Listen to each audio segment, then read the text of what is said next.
Hey guys, welcome back. Today I'm going to show you how to check for scoring on the piston and rings of your 2-cycle equipment. When I'm talking about scoring, this is what I mean. Scratches on your piston and rings and sometimes inside the cylinder walls.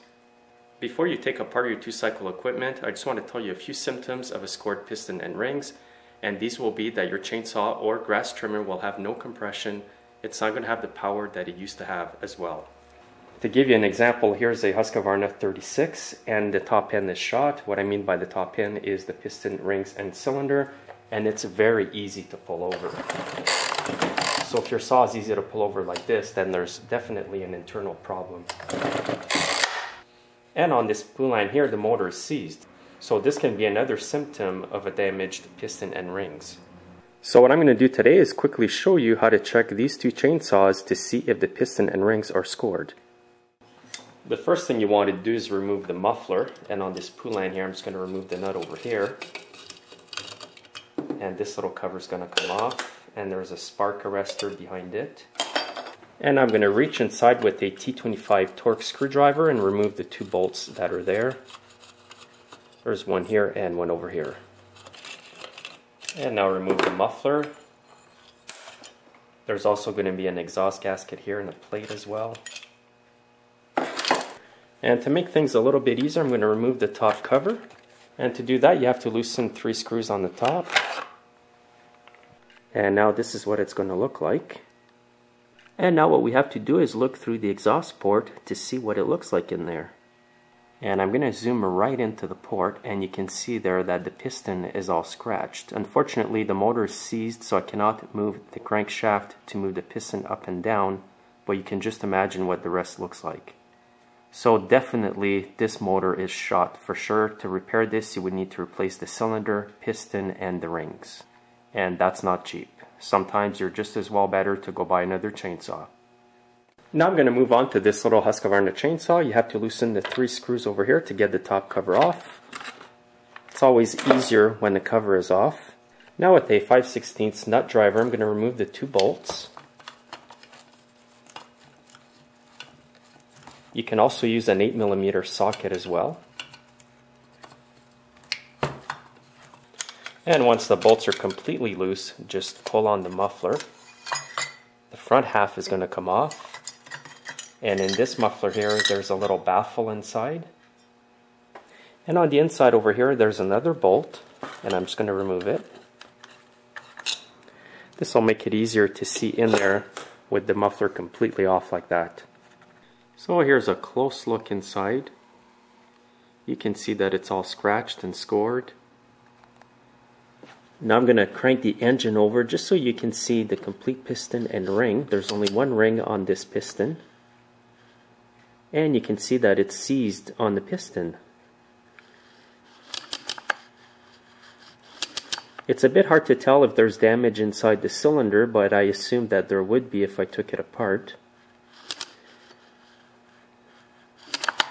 So basically, anytime you see damage like this, you know that there's a problem inside your engine. Sometimes you can replace the carburetor kit and replace other parts in your saw, and it still won't run right because the piston and ring and cylinder are damaged. So after seeing a scored piston like that, you may be wondering, what should my piston and rings look like? Well, they should look smooth like the other side of this piston and rings I showed you earlier, and this is what you want to look for. Just like the top ring here, it's smooth in this little part. The bottom ring here is damaged, so it should be nice and smooth with no marks at all in the piston and rings. As you've noticed, it's only scored on one side. It usually scores only on the exhaust side of the engine.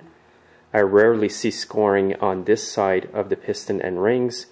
Sometimes though people run their engine without any oil at all, it will be scored all around or completely seized like you saw in the Poulan chainsaw. And in my hands here I have another good used piston and ring.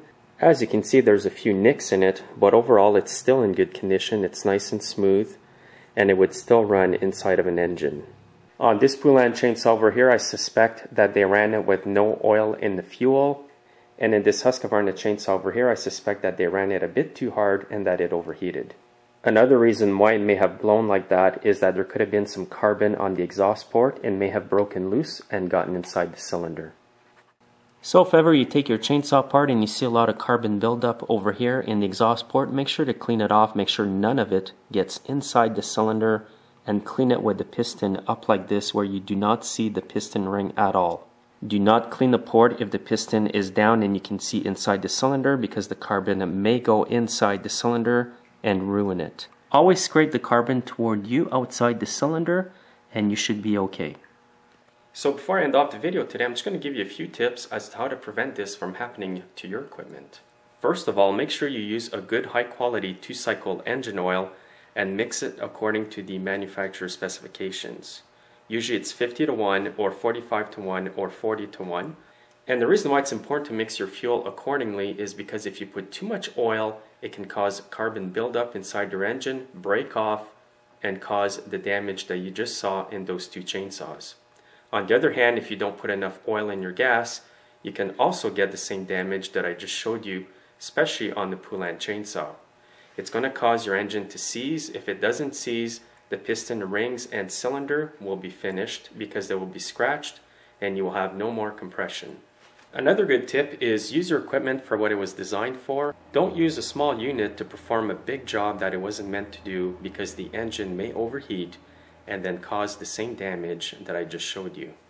And a really important tip for chainsaws is always make sure you use your chainsaw with a sharp chain, because if the chain is dull, it's not going to put much of a load on the engine. It's going to over rev and it's going to cause the same damage. I see that often. People use their chainsaws, they rev them really high and the chain isn't grabbing, so it's not putting a real load on the motor, and then they end up with the same problem.